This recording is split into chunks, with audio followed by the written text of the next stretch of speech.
Pues bueno, vamos a continuar con donde nos quedamos ayer, con la figura de los contraobjetos.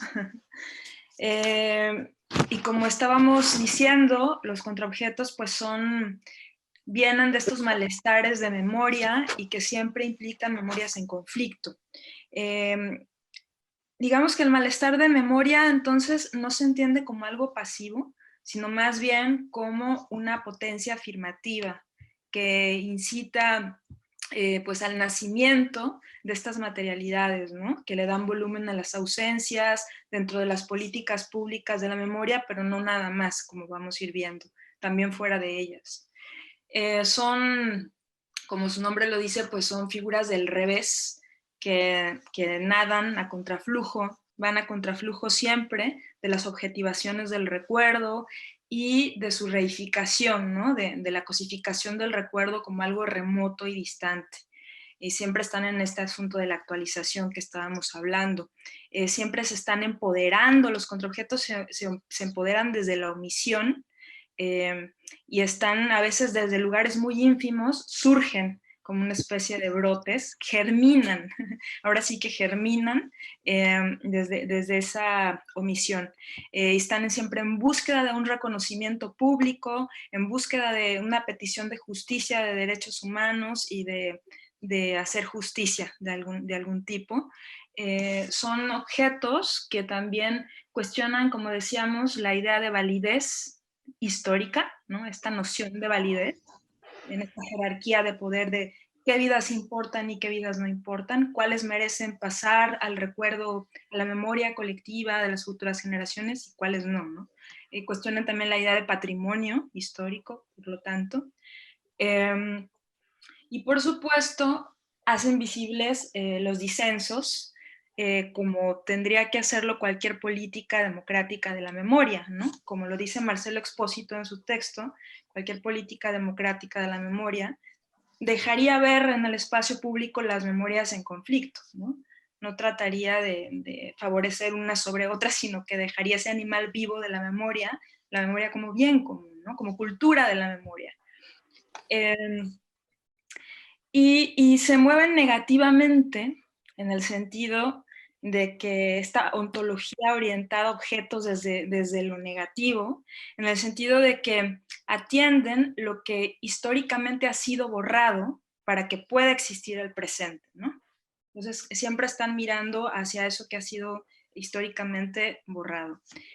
Eh, y algo bien interesante que igual se vincula con el segundo seminario de David Gutiérrez, que habló de políticas del cuidado, es que muchas veces estas materialidades convocan a pequeños colectivos en donde se crean estas comunidades de apoyo mutuo, como también lo mencionaba Expósito en el texto que les dije. No sé si recuerdan que ahí habla de las políticas del cuidado en relación a la cultura de la memoria, como muchas veces estos espacios, y aquí yo meto las materialidades, ¿no? Como vehículos, eh, son sitios, son comunidades que cuidan tanto la memoria de los vivos como la memoria de los muertos, y muchas veces van más allá de los reclamos, ¿no? En lugar de ser un lugar de reclamo, se convierten en un espacio de apoyo mutuo, y eso es muy, muy importante. Eh, y también, pues, no sé si leyeron el texto de Nelly Richard, pero ahí es donde ya entramos en acción. Voy a compartir pantalla. También se vinculan con esta noción de memoria crítica, ¿no? Que aquí estamos. Recorté un fragmento de mi cuaderno, de mi cuaderno fotocópico. Sí se ve, ¿no? Ahí estamos. Y me interesa particularmente esta noción de memoria crítica en relación a los contraobjetos de Nelly Richard, en este sentido de lo que plantea aquí. Dice lo errático, lo desintegrado y lo inconexo. Quizás solo las constelaciones simbólicas del arte y la literatura sepan deslizar el trabajo del recordar por los huecos de la representación, por las fallas del discurso social y sus lapsus, por todo lo que entrecorta la sintaxis ordenadora de las recapitulaciones oficiales, con el fuera de plano de motivos truncos, de señales difusas y visiones trizadas. Les corresponde, creo, al arte y a la literatura, a la crítica cultural, recoger los vocabularios de lo incompleto y de lo fisurado para darles el espesor valorativo que les niega los saberes lineales, reconciliadores de la totalidad y la síntesis, ¿no?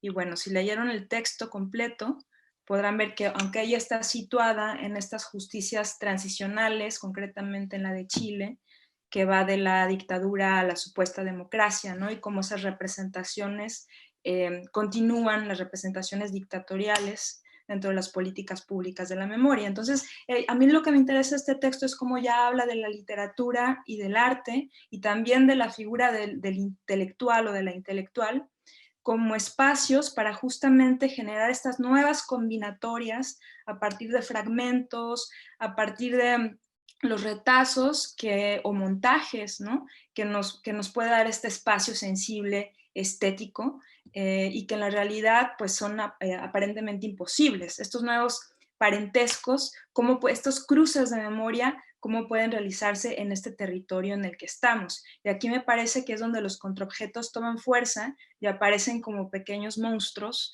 híbridos en donde se crean estos entretejimientos temporales, ¿no? En esos huecos de la representación. Y pues la memoria crítica va a estar presente todo el tiempo en las formas de los contraobjetos que tienen múltiples maneras de ser. A lo largo de estos 10 años, pues yo he ido como viendo diferentes formas que adoptan y vamos a ver ahora algunas de ellas. Vamos a hacer un zapping entre lo que yo conozco, que viene más de mi práctica, con algunas otras cosas, y también voy a invitar en algún momento dado a Ivy, que está por ahí, y al Semillero de Artes Vivas, a contar sobre contraobjetos. Vamos a ver una primera forma que, bueno, quisiera decir que mi gran laboratorio de contraobjetos, o el lugar donde yo he podido ver cómo emerge desde la práctica esta figura, es en esta agencia de detectives que les conté que tenía, ¿no? El Solar, la agencia de detectives de objetos, con las que ya tenemos 7 años, con mi colega Jomi Oligor y Xavi Bobés, que son de acá de España. Nosotras, pues nos hablan para resolver, entre comillas, en como parafernalia de la detective, de detección material principalmente, nos hablan para hacer residencias de territorio. Hacemos prácticas de territorio en comunidades concretas y trabajamos siempre sobre malestares de memoria, ¿no? En esas comunidades. Y a partir de ello vemos cómo con ellas crear estas materialidades, ¿no? Entonces les voy a mostrar un pequeño caso que resolvimos, y lo de resolver es siempre entre comillas, es un juego de ficción, y bueno, va tomando diferentes matices, porque siempre estamos fuera de este lugar de las narrativas redentoras, ¿no? Más bien estamos con las personas ahí trabajando y van emergiendo estas materialidades. Les voy a mostrar este pequeño caso que resolvimos en el 2018 en Barcelona, en el Jardín Botánico, y quería justamente traer el del Jardín Botánico por el asunto de las plantas también, de la germinación y la tierra, porque hay otros casos, pero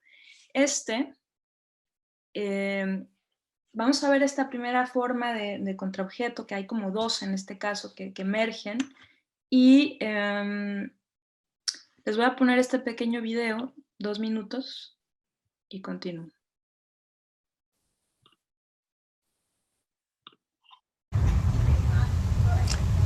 Es de noche y escribimos esta carta desde la oficina portátil de los detectives de objetos. Llevamos una semana instalados en 14 hectáreas de tierra que llevan escrita en su demarcación una capa de memoria sobre otra. Es el Jardín Botánico de Barcelona, en la casísima de Montjuïc. La tierra abierta como un cuaderno que se descifra. Las plantas que han abandonado para nosotros su inercia de ser nada más paisaje. Hemos entrado en el tiempo botánico. Hemos entrado en los ojos de los microscopistas que custodian y construyen los herbarios. Con el paso de los días hemos comenzado a aparecer uno más de ellos. Los que caminan a paso lento entre las gramíneas y saben leerlas. Podemos ver la vastedad que ellos ven en cada ínfimo trozo de algo.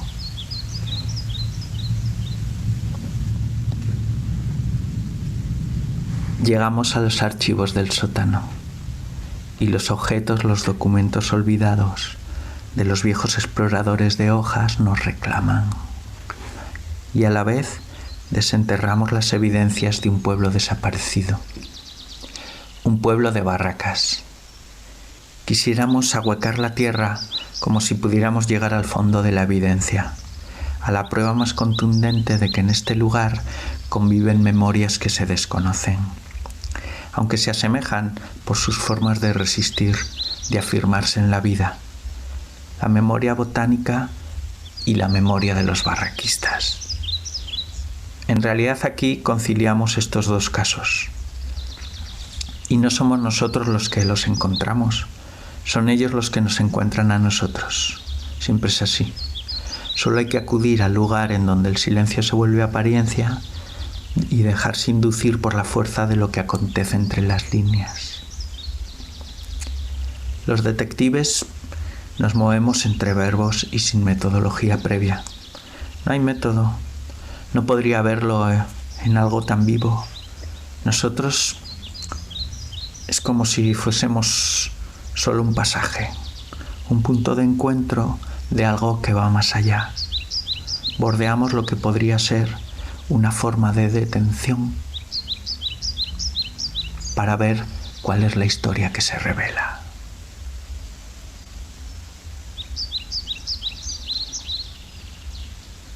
Bueno, hasta aquí voy a dejar este video, dura más, pero en este caso, ay, ya los perdí, ¿dónde están? En este caso de los detectives, fíjense qué curioso, resulta que nos ubicamos en este mapa que está abajo, que es el mapa del Jardín Botánico de Barcelona, ¿no? Que está dividido en fitoepisodios, como una especie de dramaturgia telúrica, y que ahora pues forma parte de la montaña de Montjuïc, que es de la marca Barcelona, ¿no? Que a partir de los Juegos Olímpicos de los 90 empezó a ser el megaboom Barcelona, ¿no? Empezaron a maquillar la ciudad y los barraquistas, este mapa que ven arriba es el mismo territorio, pero este es un mapa de los años 70, si no me equivoco, ¿no? Es la misma hectárea. Entonces, nuestro trabajo fue residir en esa hectárea y nos pusimos junto con la Comisión Ciudadana de Recuperación de la Memoria de las Barracas, empezamos a recuperar la memoria del territorio, de la ciudad enterrada que está debajo de esta nueva especie que habita en el jardín, que son especies de los 5 continentes mediterráneos, ¿no? Pero lo curioso aquí fue que pues, estos barraquistas y estas barraquistas, ellos llegaron a partir desde el siglo XIX, pero después de la Guerra Civil Española, llegaron con más fuerza en búsqueda de trabajo, ¿no? Porque había mucha hambre por toda España, pero Barcelona era una ciudad industrial muy fuerte y empezaron a llegar principalmente gitanos, gitanas, gente del sur y forjaron como su propia ciudad totalmente al margen de la ciudad principal, sin ningún tipo de servicio, no tenían agua, no tenían luz, no estaban comunicados con la ciudad a través de ningún transporte público, y crearon esta ciudad como de 30,000 barracas, ¿no? Que no sé si se entiende lo que es una barraca en Bolivia. Es como las favelas de Brasil, como unas chabolas, como casitas de cartón, ¿no? Casitas de cartón, no sé si en Bolivia tienen algún nombre. Son estas, en México a veces les llaman ciudades perdidas, son estas como ciudades hechas de arquitecturas muy precarias, ¿no? Que no tienen servicios públicos. Entonces, resulta que como a la ciudad no le convenía dar esta imagen pública, empezaron pues a mandarlos a las periferias de la ciudad. Sin embargo, estando ahí arriba, ellos crearon una resistencia autogestiva muy fuerte y crearon escuelas, hospitales, puentes, un montón de servicios autogestivos como un ejemplo de asociacionismo súper potente que fue totalmente borrado y todavía más durante el franquismo, ¿no? Totalmente erradicado. Y nosotros lo que hicimos fue, qué curioso, empezamos a transitar este territorio tanto con los botánicos como con la comisión de los barraquistas que están buscando ser reconocidos en la historia de Cataluña, ¿no? Porque no son mencionados en ningún libro, porque están totalmente erradicados de la historia. Y el señor que está arriba, por ejemplo, este señor vivió ahí y nos lo encontramos por azar un día en el jardín, porque él paga la entrada para ir a recordar dónde estaba la casita de su infancia todavía. Y ese árbol que está ahí es el único que queda, que le da como la orientación de dónde estaba su barraca, ¿no? Porque los barraquistas de los años 70, los que ahora tienen la edad de este señor, fueron muy felices en ese lugar, pese a la pobreza, por todo lo que construyeron sus padres, ¿no? Por todos los servicios que consiguieron llevar a esa ciudad que construyeron solas y solos, ¿no?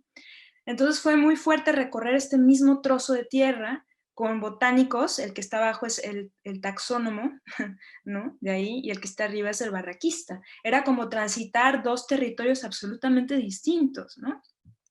Y lo que nosotros hicimos, una parte de lo que hicimos fue justamente, ya que es donde viene el contraobjeto, creamos como un símbolo para reparar de alguna manera esa pérdida de memoria, ese no reconocimiento que ellos luchan y están buscando por reivindicar en toda la ciudad.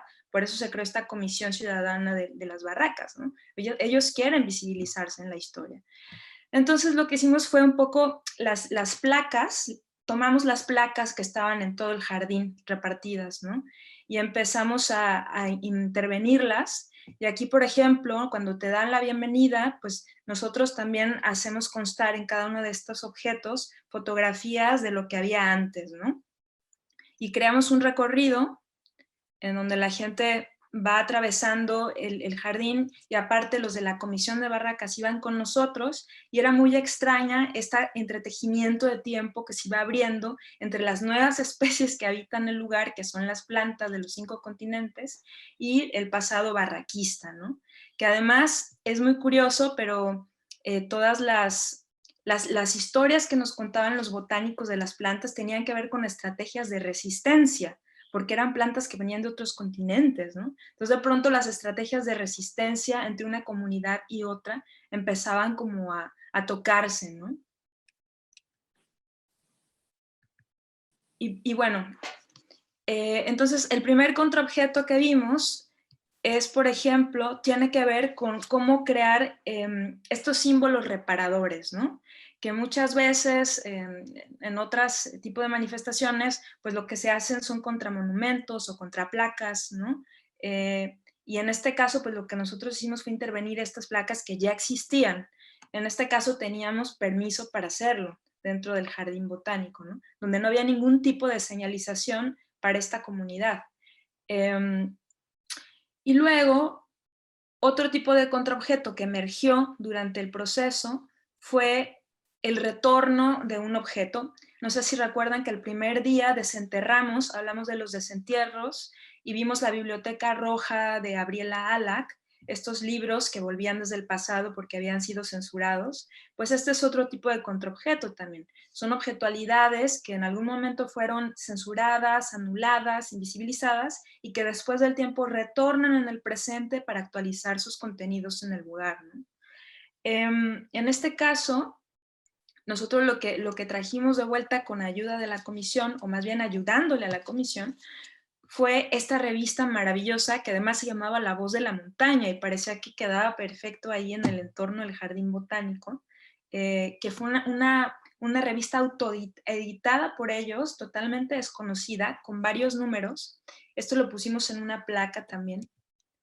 Y una revista maravillosa, llena de todas las estrategias autogestivas que ellos hicieron dentro de la montaña, ¿no? Llena como de un montón de, pues sí, ellos compartían las estrategias y también afectos, fotografías, o sea, son grandes documentos del asociacionismo de aquel tiempo, del asociacionismo migrante, ¿no?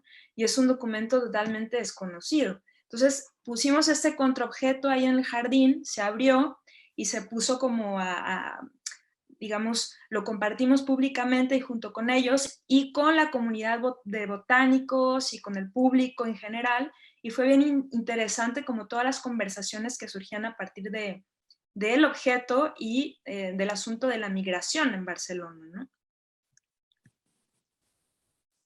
Y bueno, así fue, y un poco la premisa era cómo que esto se traslada a cualquier otro lugar, hablando de palimpsestos, ¿no? Eh, cómo, cuántas memorias habitan en un mismo espacio, ¿no? Y en este caso eran dos comunidades unidas por el mismo territorio a nivel de memoria, pero con tratamientos de la política de la memoria totalmente distintos, ¿no? Unos totalmente anulados y los otros, pues como parte de la marca Barcelona, que borró todo lo que había ahí y puso eso, sembró eso de color verde, ¿no? Como sucede en Berlín, por ejemplo, en toda la franja del muro, los parques y los pulmones siempre son como justificaciones para borrar comunidades, ¿no? Entonces, pues bueno, estos son como algunos de los contraobjetos, los símbolos reparadores y también el retorno de los objetos, ¿no? Por otro lado, también podemos ver cómo los contraobjetos muchas veces son objetos de protesta, como esta postal que estaba poniendo aquí, son objetos de protesta, a veces mediados por el arte, a veces creados por la propia ciudadanía. En este caso, no sé si conocen este proyecto de Alfredo López Casanova, en México, de Huellas de la Memoria, ¿no? Wow, es muy bonito. Fíjense, voy a hablar de un par de proyectos que tienen que ver con esta protesta, en donde ya se incorporan, se entremezclan con el arte a partir del objeto zapato. Este escultor en un momento, bueno, se preguntaba por cómo se iba quedando grabada la búsqueda de las personas desaparecidas en México en sus zapatos, ¿no? En el desgaste de sus zapatos. Y entonces lo que hizo fue empezar a convocar estos zapatos gastados en diferentes comunidades desaparecidas, yendo a marchas sobre todo, y les pedía también como un testimonio de la persona que estaban buscando, y lo que hizo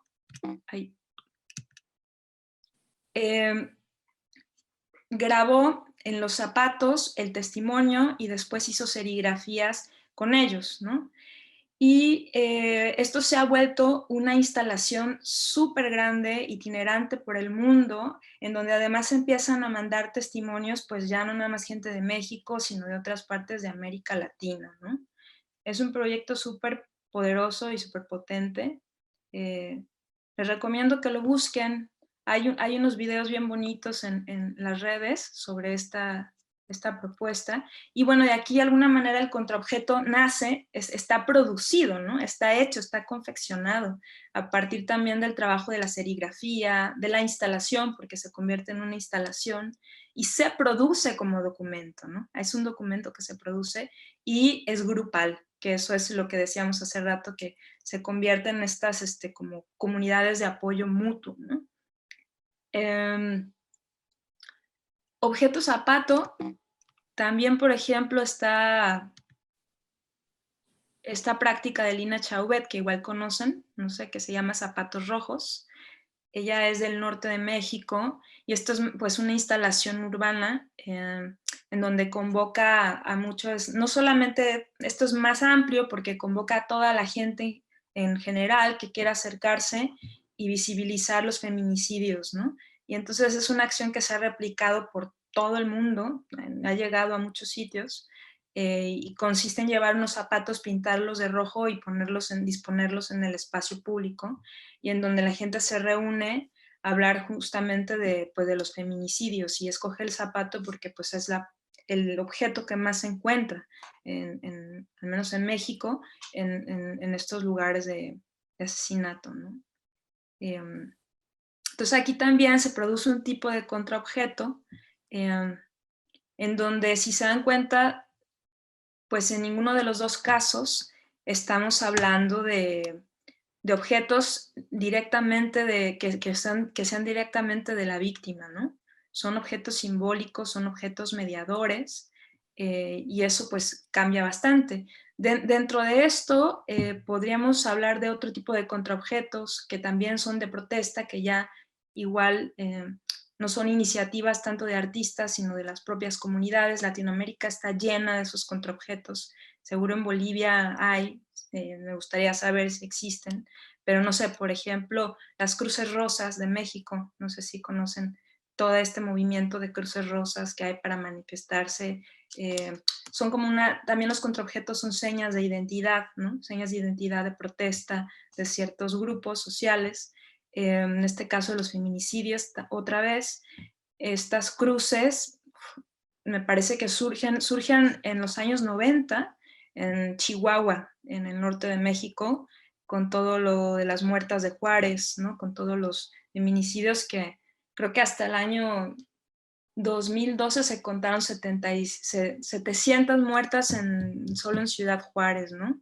Trabajadoras en la maquila. Entonces ahí surgen las Cruces Rosas y después pues se ha tomado como símbolo a nivel nacional del feminicidio, ¿no? Y te las encuentras por todos lados. O bueno, los pañuelos blancos de las madres, de las abuelas en Argentina, o los mesabancos de los de Ayotzinapa también, ¿no? Que en su momento fueron en el momento, en el 2014, estaban por todos lados todas estas fotografías, ¿no? Y pues son objetualidades que de alguna manera yo considero que también son contraobjetos, ¿no? Que, que están ahí justamente como cumpliendo con su presencia estos malestares de memoria que decíamos y como contraflujos, y que aparecen como pequeñas reparaciones simbólicas y sitios de encuentro.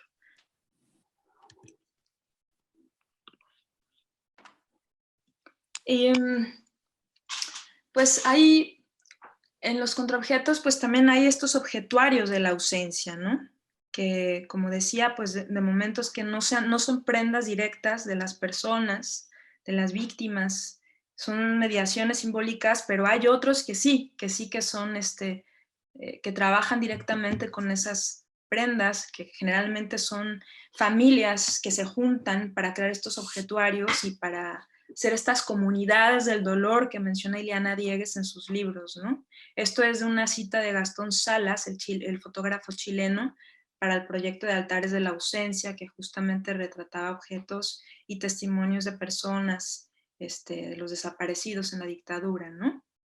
Que habla justo de esta persistencia del objeto. Y ejemplos de estos objetuarios hay muchísimos.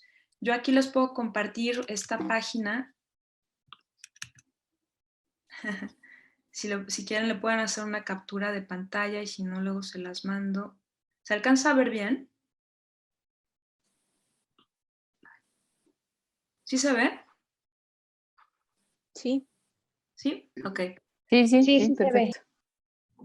Bueno, son algunas páginas principalmente de Argentina, de Chile, donde hay un trabajo muy potente con las políticas de la memoria y los objetos. Y también a veces estos objetuarios de la ausencia funcionan y sirven como localizadores, ¿no? Como este banco digital que se llama Yo Tengo Nombre, que son restos objetuales no identificados de migrantes encontrados en el sur y oeste de Texas. Bueno, yo les dejo ahí esa página para que son algunos que ha ido reuniendo a lo largo del tiempo y ustedes pueden ver los diferentes funcionamientos que tienen ahí estos contraobjetos, ¿no? Generalmente, bueno, como dije, algunos están mediados por artistas, convocados por artistas que fungen de acompañadores, y otros son ONGs, otros son museografías críticas, etc. Y es aquí donde yo me preguntaba, por ejemplo, Ivy, ¿cómo es tu trabajo, ¿no? Si nos quieres compartir un poco. Lo voy a quitar, ¿eh? ¿Sí pudieron leer los textos? Sí. No completísimos, la verdad, no todos, porque yo leo así como, ¿qué? Y vuelvo a leer, y vuelvo, entonces me tarda un montón, pero pero en general podría decir que sí. Bueno, a lo largo de esta conversación, si quieren ir comentando cosas que les llamen la atención o lo que sea, yo son, bueno, personas con las que he estado dialogando en el último tiempo, tanto Marcelo Expósito, que no sé si lo conocen, político, activista, artista, español, pero con mucho trabajo en América Latina, y con Nelly Richard, que me parece que es inglesa, pero que tiene mucho tiempo radicando en Chile, y trabaja mucho con la memoria de la transición, ¿no? Y también con Ana Longoni, de Argentina, también otra grande que trabaja con la memoria y los objetos. Bueno, les compartí lecturas que para mí son muy cercanas y con las que he estado como acompañándome este tiempo para pensar estas objetualidades, ¿no? A mí me llamó la atención, digamos, de alguna manera, mientras leí estos textos, sobre todo este de Nelly Richards, que habla sobre este proceso en Chile, ¿no? A ella al ir describiendo cómo después de la dictadura es recién ahí que empiezan a implementarse, pues, muchas de estas herramientas y formas que dan paso al neoliberalismo, ¿no? Y como a todas estas políticas que empiezan a surgir en Latinoamérica. En ese tiempo yo empiezo a pensar en ese momento de la transición, que yo tenía como una idea, pero no estaba muy segura, pero que tenía este espacio de la transición, ¿no? Hacia la democracia y qué cosas se sacrifican, qué cosas se ocultan, qué cosas se quedan ahí, como, bueno, hagamos un trato, ya no vamos a hablar de esta herida para seguir y continuar y voltear página, ¿no? Entonces, como que entran muchas estas preguntas de efectivamente, ¿no? Que se nombra mucho en los textos, de quién puede recordar, qué se puede recordar y demás. Pero lo que más me llamó la atención, digamos, al ver este proceso, al recordar nuevamente cómo en este proceso en la dictadura chilena, me preguntaba por qué estaba pasando en Bolivia. Y siento que de alguna manera, a pesar de que sí, Bolivia efectivamente estuvo dentro de también este plan Cóndor y tuvo la dictadura, yo me pregunto por estos espacios también de memoria, incluso de crítica de la memoria, digamos, ¿no? Como cómo hacemos para no llegar a ese lugar en que se ritualiza en ese pasado y se quede un monumento y listo. Creo que ni siquiera a ese lugar hemos llegado en este recurso, en este espacio de memoria, ¿no? Que de alguna manera nos preguntábamos si es que existía también en Bolivia o cómo se estaba dando en el proceso de Bolivia. Soy muy desconocedora del caso, debo decirlo. Lucía subió un enlace en el cual hablaba sobre esta casa de la memoria de la que Tika estaba como nombrando la anterior vez, y la revisé, pero me quedó tan nada, tan corta, tan señaladora de esto estaba bien y esto estaba mal, que no me llega, me imagino y quiero pensar que no es el proceso de memoria que estamos haciendo en Bolivia, o si lo estamos haciendo, no sé, no sé. Entonces me vienen como todas estas preguntas sobre todo, ¿no? Situándome también, incluso en el mismo, hemos tenido la misma figura, digamos, ¿no? En nuestros países, en ese más o menos el mismo marco de tiempo, en el mismo marco de tiempo, pero cómo han sido estas vivencias y cómo de alguna manera se han trabajado con estos vestigios es una gran pregunta para mí ahora. Sí, es una gran pregunta, ¿no? También, por ejemplo, cuando ves cómo ha sido tramitado en Argentina o en Chile, que tienen como unas políticas de la memoria súper desarrolladas, ¿no? Y te preguntas por otros lugares de América Latina, pues tenemos mucho trabajo que hacer con la memoria, ¿no? Y yo creo que sobre todo con este otro tipo de memoria, con esta memoria crítica, con esta memoria, por eso los contraobjetos entran en este tipo de memoria, ¿no? Porque si no caemos otra vez en el peligro de crear estos lugares de la memoria que, como dice Todorov otra vez, ¿no? Como que no, al estar repitiéndose se anulan, ¿no? Caen en este peligro de lo conmemorativo, de la cifra que anula, ¿no? ¿De qué manera estar actualizando esa problemática, esa ausencia, ¿no? ¿De qué manera, cómo podemos crear otros espacios para la memoria, que ya no sean los lugares de siempre? ¿Qué lugares podemos formular o crear, ¿no? O sea, aquí con el TOT siempre estamos como preguntándonos eso, cuando estamos en resolución de casos con los detectives, nos toca constantemente trabajar sobre eso, ¿no? Desafortunadamente no en América Latina, hasta el momento no hemos trabajado en América Latina, solo nos han contratado de este lado.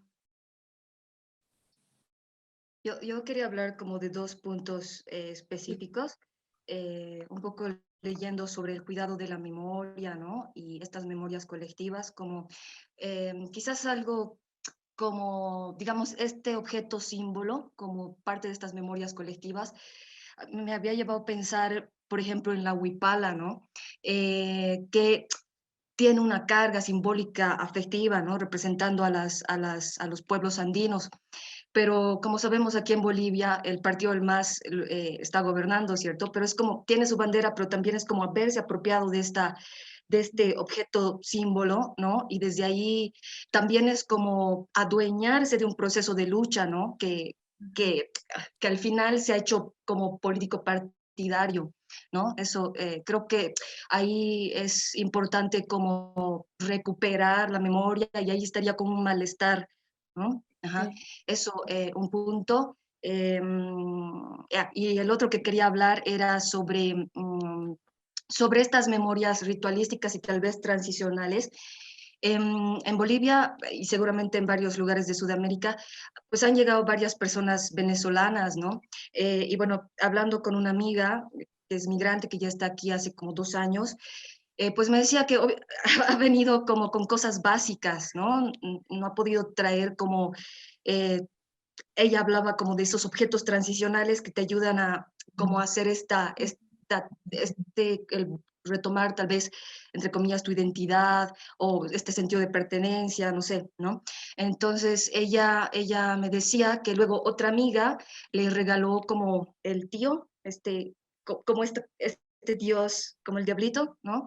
Que adoran las personas que están en las minas, y solo después de haber fusionado eso y el haber hablado como este inframundo, han logrado como estabilizarse, ¿no? Y dar otro sentido y ser más resilientes sobre lo que les estaba pasando. Y claro, seguramente esta entidad también como objeto, no sé, ritualístico y todo este ritual que puede llevarte, le ha ayudado a eso, a este sentido de pertenencia. Sí. Wow, qué bueno. Me estoy perdiendo. Ahí está. Gracias por compartir. No, hay que tener mucho cuidado con esas reapropiaciones que hacen de los símbolos los políticos, ¿no? En México pasa mucho también con López Obrador, la manera en que tomó posesión, por ejemplo, ¿no? Que estaba allí con los concheros, que es una figura como emblemática de México, de las danzas, bueno, prehispánicas y de las danzas aztecas, y estaba ahí en la toma de posesión con un conchero y con todos los símbolos rituales de los aztecas y con el copal, con toda esta objetualidad, y de pronto fue muy contrastante ver ahí como esa toma de poder con esos símbolos, cuando en realidad está en contra de ellos, ¿no? Por todas las acciones que ha ido tomando con lo del Tren Maya y diferentes tipos de, de decisiones que van en contra de la vida de los pueblos originarios y sus territorios, ¿no?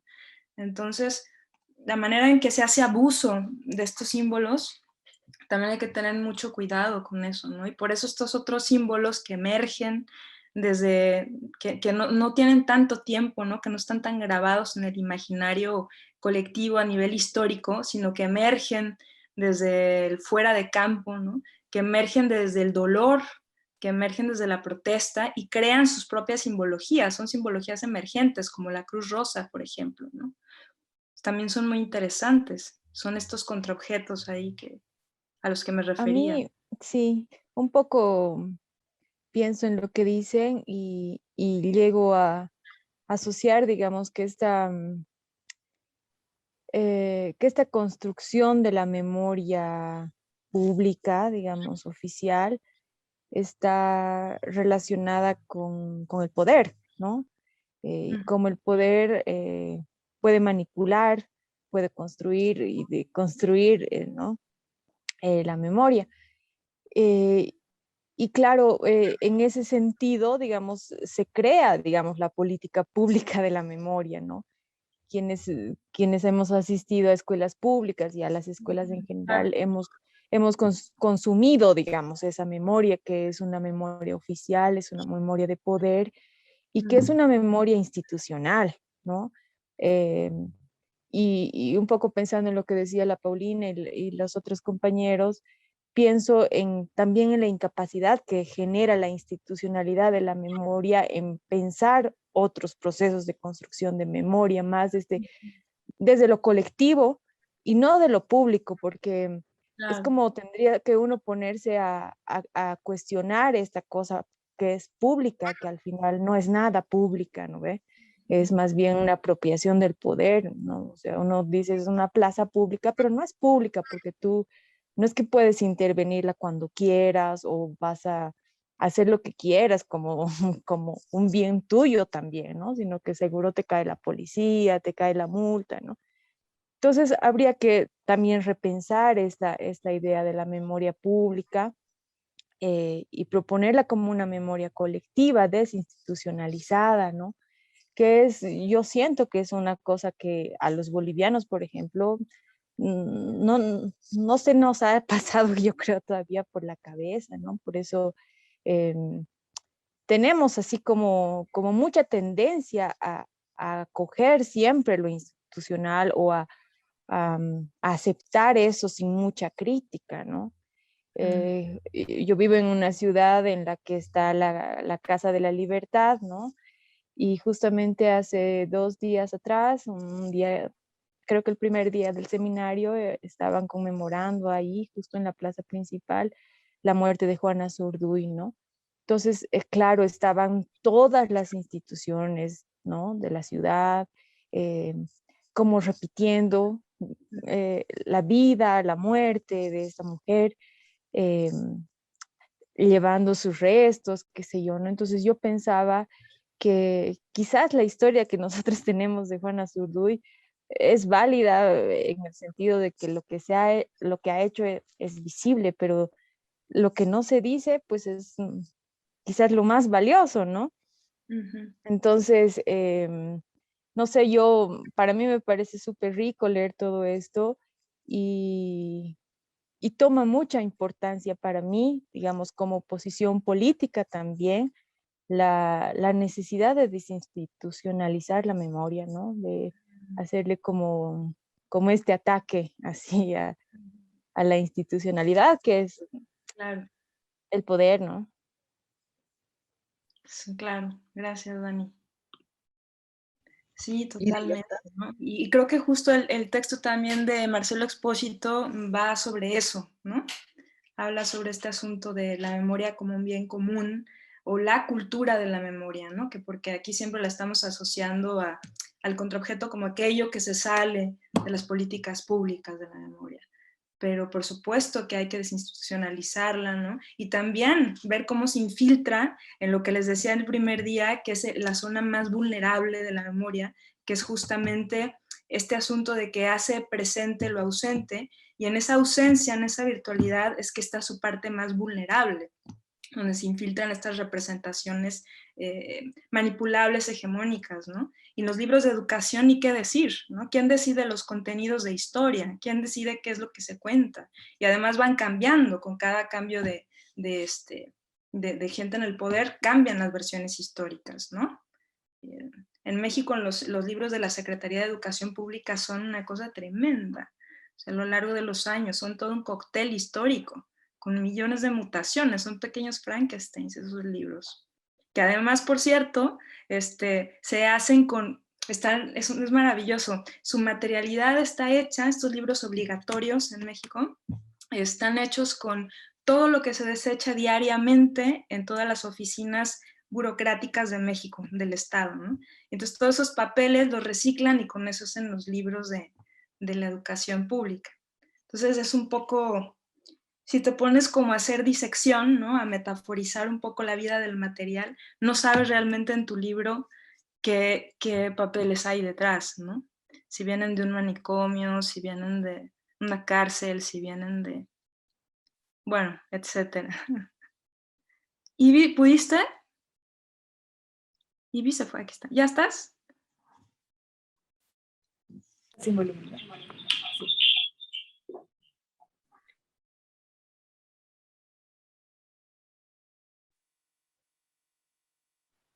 Gracias, mil disculpas por no se podía compartir en mi comp. Sí, pero más bien la Laura me va a ayudar. Avísenme cuando vean.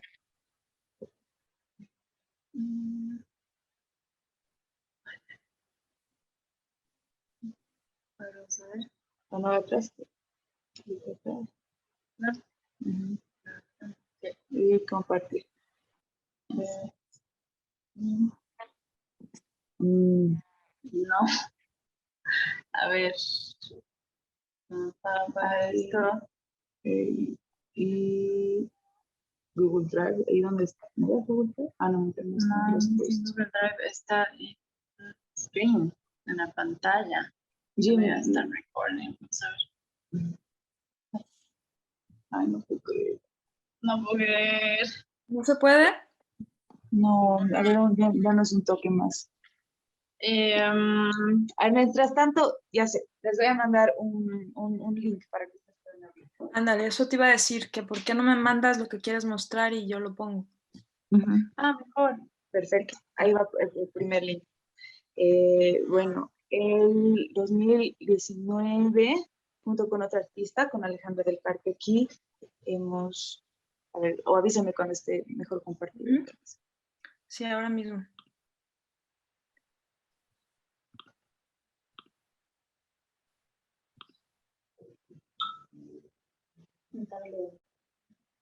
Sí, lo de mi también. Es esto, ¿verdad? Sí, eso. Entonces, aquí observo el cuerpo como objeto, ¿no? Hemos hecho un llamado para poder visualizar la cantidad de feminicidios que ha habido el año 2019. Nos hemos puesto al frente del Ministerio de Justicia, esperando que lleguen 118 mujeres, que ha sido la cifra del 2019, pero hemos llegado alrededor de 50. Sin embargo, bueno, hemos repetido la cifra. La acción era colocarnos como una formación militar. En esa formación militar cada persona iba contando el número, gritándolo. Entonces hemos comenzado 1, 2, hasta llegar al número 118, ¿no? Y bueno, ahí hemos observado, ahí puedo observar el cuerpo como objeto y comienzo esta búsqueda de registrar, ¿no? La cantidad de feminicidios, poder visibilizarlos. Con eso empiezo a trabajar otro proyecto, que es el que te comentaba.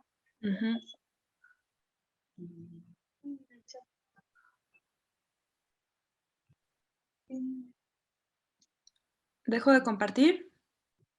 Sí, por favor. Pero ahora este otro link. Ok.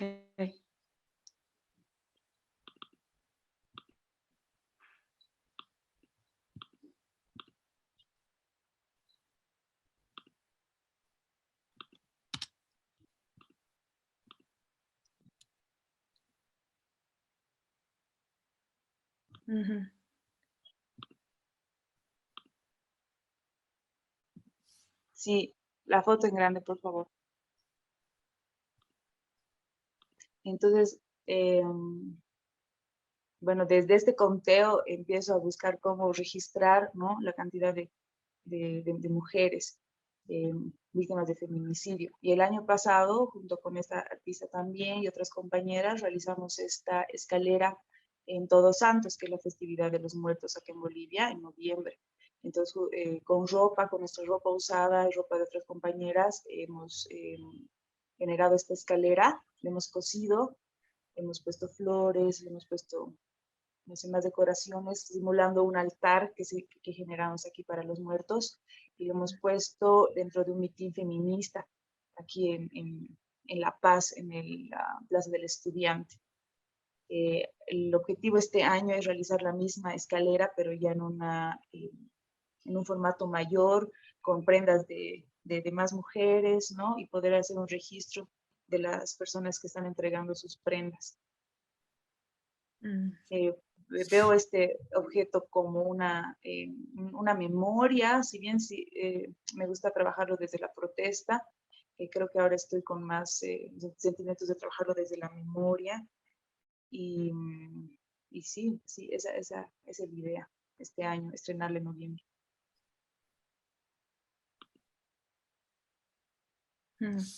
Muchas gracias. ¿Algo más que quieras compartir de esto? ¿Tienes algún otro enlace o...? Sí, a ver. Wow. Y bueno, también ahora recordé que está María Galindo, ¿no? Ahí también con todos estos movimientos que hace de mujeres creando, que también muchos contraobjetos, de alguna manera, todas estas pancartas de protesta que hacen en las tomas de monumentos, ¿no? Que hace también ahí en Bolivia. ¿Tú tienes vinculación con ella, Ivy, de algún modo, no? No, pero claro, la sigo, ¿no? Y vivo cerca de la Virgen de los Deseos, que es su espacio donde ellos articulan. Y no tengo contacto, ya quisiera, sería genial, la verdad. No, pero tu movimiento está precioso, ¿no? Que emerja desde donde tú lo estás planteando también, y entre más movimientos se multipliquen, mejor, ¿no? Me parece súper potente también lo que tu búsqueda y todo lo que haces. Me acuerdo esto de acuerpar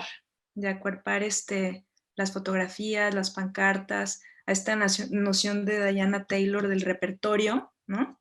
Que es acuerpar las fotografías como lo hacían las madres de las hijas de Argentina en la Plaza de Mayo, cuando los militares en la dictadura les fueron a confiscar todas las fotografías de sus hijos a las casas, las desaparecieron de los archivos, como si desapareciendo las fotografías desaparecieran sus identidades, ¿no? Y las madres, como protesta, acuerparon estas fotografías impresas, a veces en grande, a veces en pequeñito, se las colgaban en el cuello, y de alguna manera pues el archivo se avivaba en ese acuerpamiento, ¿no? Me acuerdo un poco de cómo el cuerpo funciona como archivo también, como exactamente soporte de la imagen, ¿no? Y entonces cobra pues cierta vitalidad al estar también el cuerpo de la persona ahí presente, ¿no? Si no lo conocen, les recomiendo mucho ese libro de Diana Taylor, El archivo y el repertorio, se llama. Sí, está en inglés, pero no hay una versión en español de la Universidad de Chile, creo que es de la Universidad de Chile, que se puede conseguir electrónica. Es bien buena, ¿eh? Sí, ya voy a buscarlo. Pues bueno, y los grafitis, sí, dice Paulina, sí, de María Galindo. Y hay un montón de objetualidades con las que trabaja ella que tienen mucho que ver con todo esto que estamos hablando. Otro lugar, gracias, Ivy. Tengo una imagen, una obra más, una pieza más. Esta no tiene que ver con la lucha feminista. Esto es un homenaje que le hecho a mi abuela que fallece en la primera ola. Y nada, les hablaba de los tejidos, ¿no? Redonditos que ella tejía. Le voy a pasar.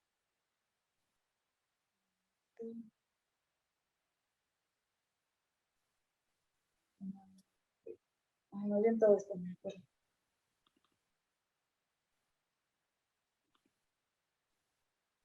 El minuto 34. Creo que ya está ahí, pues sí. ¿Es esto? Sí. Sí, pero desde el minuto 34. ¿34? Sí.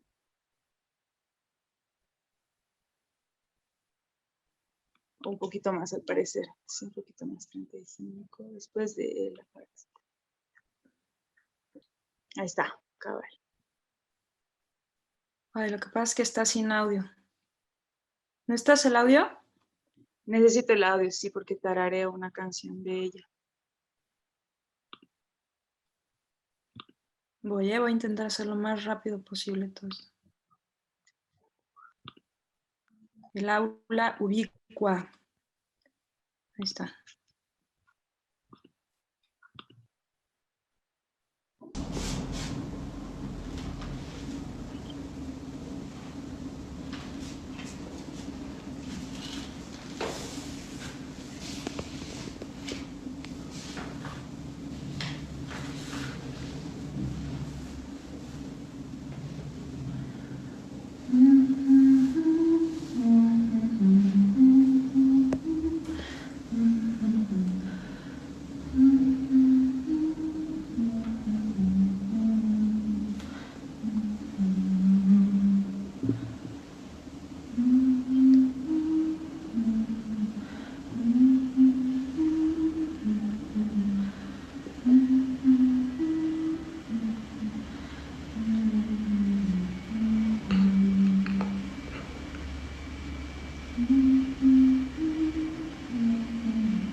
Bueno, es una acción larga, me cubro totalmente. Y bueno, mi tía abuela tejía mientras tarareaba mientras tejía y nos ha dejado, pues, es de su herencia, ¿no? Esa para mí es de su herencia. No tenía nada, no tenía objetos, no tenía propiedades, nada, era de estas mujeres que les han dejado en casa trabajando, ¿no? Y tenía una enfermedad en sus piernas que no la dejaba moverse mucho y vivía con nosotras, entonces teníamos que cuidarla mucho. Y hago esa acción. Entonces lo que te legó de alguna manera fueron todos estos pequeños tejidos. ¿Perdón? Que te legó estos pequeños tejidos, ¿no? La Sí, lectura. sí, sí, sí, nos los dejó. Qué bello. Qué bonito, qué hermoso. ¿Te importa si lo quito ya para... Sí, claro, no se preocupe. Muchas gracias por compartirnos este precioso homenaje a tu abuela. Ay, ustedes. Que una vez tuve una alumna que también tenía una colección enorme de su mamá de este mismo tipo de carpetitas de tejidos y no sabía qué hacer con ellas, era lo único que tenía, ¿no? Y al final había salido como que igual podía, porque todo esto puesto en sombras es muy bonito. Cuando le pones luces, crea muchas espacialidades, se teje el espacio, ¿no? Entonces, ¿cómo espacializar estos pequeños objetos que significan tantas cosas además? Son bellísimos como homenaje a la... Y mira, qué bueno que lo muestras, porque justo el contraobjeto que sigue, sonido mantra, sí, dice Paulina. Claro, ahí el gesto reincidente, ¿no? A partir de la voz. Sí. Hipnótico. Que iba a decir que el contraobjeto siguiente, ya que estaba mencionando también, me parece que Dani era que estaba mencionando, sí, de desinstitucionalizar la memoria, ¿no? Hay otro tipo de contraobjetos que trabajan justamente con estos actos conmemorativos que están muy por fuera de las políticas públicas y que son muchas veces ofrendas poéticas o que hacen emerger documentos ahí en ciertos gremios que tienen incidencia en la vida social, pero que no han sido reconocidos, ¿no? Y que se les hace un reconocimiento con estos contraobjetos ahí donde menos te lo esperarías, ¿no? Nosotros hemos creado muchos de estos pequeños homenajes, como tú podrías hacérselo a tu abuela, por ejemplo, ¿no? En el caso de los contraobjetos, pues casi siempre tiene que ver con, no sé, como los escribanos que hablaba el primer día, no sé si recuerdan que hablaba de esta señora escribana con su máquina de escribir Petra, pues bueno, nosotros les hicimos unos homenajes a estos escribanos que han incidido en la vida pública por 60 años en cierta comunidad específica, ¿no? Pero nunca nadie les había reconocido. Entonces creamos como unas plaquitas de acompañamiento y sus propias cartas que hablaban de sí mismas, pues eran también una suerte de documentos emergentes que creaban como esta ofrenda poética hacia ellos, ¿no? Entonces, de algún modo, estos contraobjetos pues tienen que ver con la idea de la conmemoración, pero de la contraconmemoración, ¿no? Cómo crear como estas otras idea de lo conmemorativo que no tiene nada que ver con lo institucional, hacerlos emerger en esos espacios, ¿no? Y en ese sentido pensaba que igual el semillero nos podría compartir un poquito de su ofrenda al río, ¿no? Porque ellos trabajan con unas materialidades que hemos estado como cuestionando bastante en el laboratorio anterior y en el proceso y en su trabajo, ¿no? Yo le dije a Fran y a, bueno, Gisela que si querían compartir un poco de eso, ese tipo de objetos, de contraobjetos. Sí, gracias, Eloy. Bueno, les voy a compartir rápido. Aquí, si quieres ir también contando, pues. Vale. Pachuca, esto es Pachuca, y por Pachuca, que está en un estado que se llama Hidalgo, en el centro de México, atraviesa un río que, bueno, este río fue literal desaparecido por la industria minera desde hace ya bastante tiempo. O sea, la industria minera se estableció aquí desde 1500, mediados de 1500. Entonces, digamos que la industria minera se encargó de desaparecer. Entonces, este río que ha estado desde entonces intermitente, pero que hasta a finales, en los años 90 del siglo pasado, el gobierno del estado lo entubó. Entonces, Gisela y yo, que trabajamos con el colectivo Semillero de Artes Vivas, pues decidimos hacer esta ofrenda poética, esta especie de acto de justicia poética, por así decirlo, que se llama Postales al Río. Aquí esta imagen lo que podemos ver es justo, quisimos hacer un recorrido desde donde inicia el río de las avenidas en el sur en el norte de la ciudad. Entonces son 10 funciones, 10 activaciones del archivo por distintas plazas, distintos barrios por donde atraviesa el río. Esta fue una de las últimas funciones, de las últimas activaciones que hicimos, y aquí abajo va el río, ¿no? O sea, aquí logramos que cerraran la calle, porque pues finalmente entubaron el río para convertirlo en un circuito vial. Entonces, nuestra ofrenda justamente tiene que ver con, bueno, nos acompañan unos músicos, ¿no? Y Gisela y yo, pues lo que hacemos es desplegar, por así decir, la memoria del río a partir de relatos y narraciones, pero también a partir de objetos que fuimos encontrando, ¿no? Que el mismo, la investigación, el hablar con las personas, el ir a buscar el origen del río, pues nos fue devolviendo, ¿no? Gis, no sé si quieras decir algo. Pues que también es esa pregunta por cómo hacer aparecer, ¿no? Como ese archivo del río, y cómo se iba haciendo esa traducción a estos objetos, ¿no? Porque ciertamente desde la muestra del agua que queríamos mandar a analizar hasta algo que iba apareciendo de otra forma, que no era tal cual el agua del río, ¿no? Sino el agua a partir del recuerdo de ese río antes de ser entubado y contaminado, a partir de un recuerdo, del recuerdo de unas romerías que se hacían en una de las cañadas, entre otras cosas.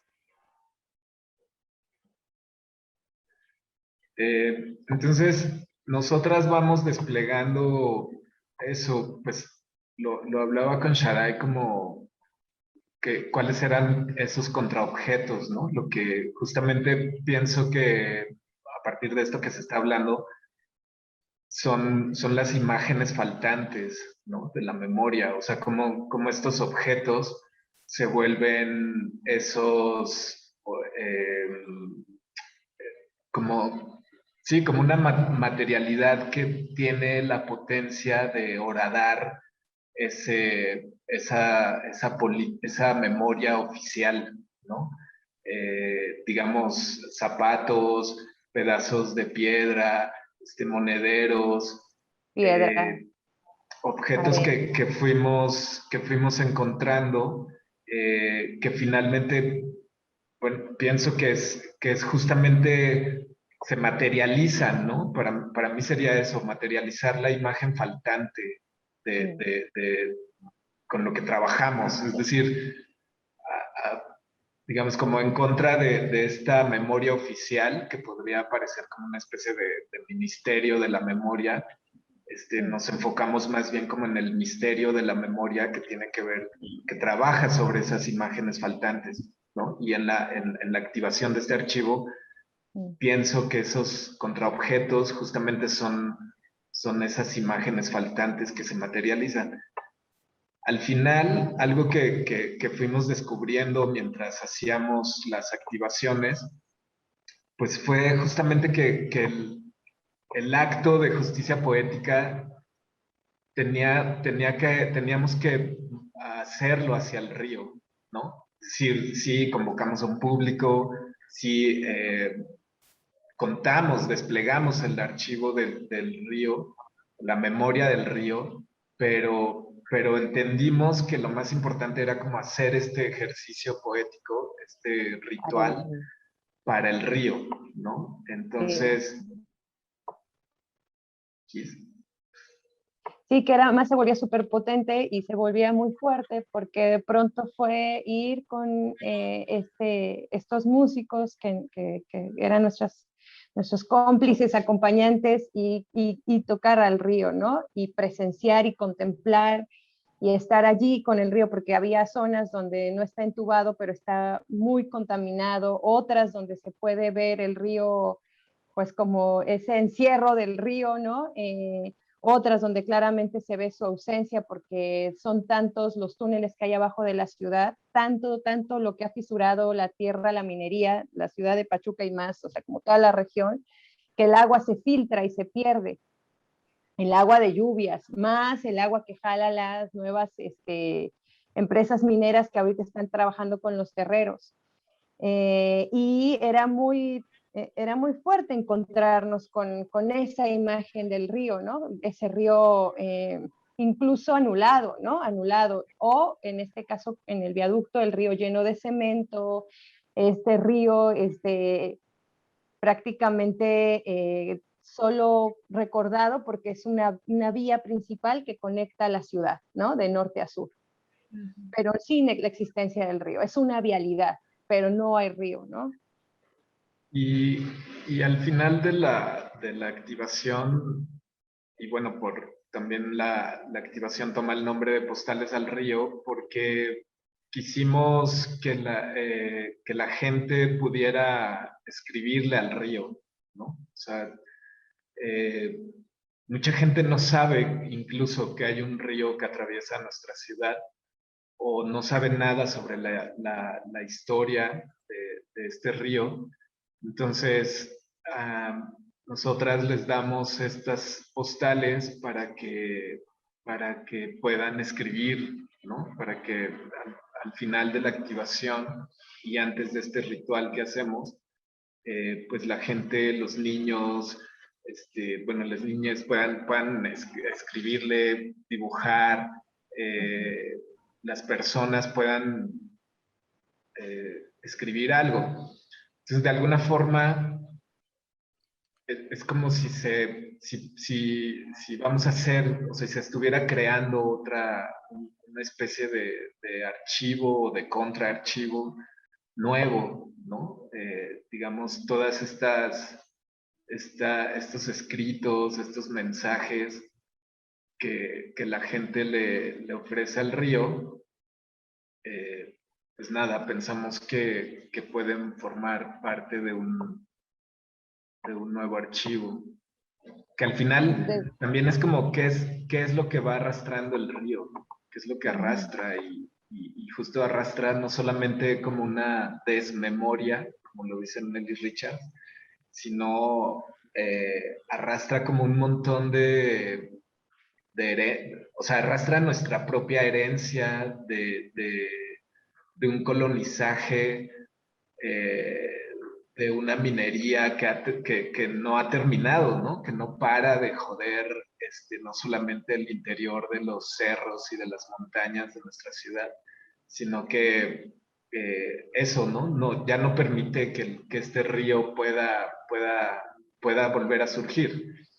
Entonces, eso por un lado, pero también por otro, son estas que le llamamos pedagogías del cemento, que tienen que ver con este partido político que ahora puede llamarse de otros nombres, pero sigue siendo el mismo, ¿no? Ese partido hegemónico, en el caso de Hidalgo el PRI, que lleva toda la vida, casi más de 90 y tantos años estando allí, y que las lógicas son estas del cemento, ¿no? De mayor vialidad, más monumentos, y que también es parte de esa herencia, ¿no? Esa herencia tan pesada. Pedagogía del cemento.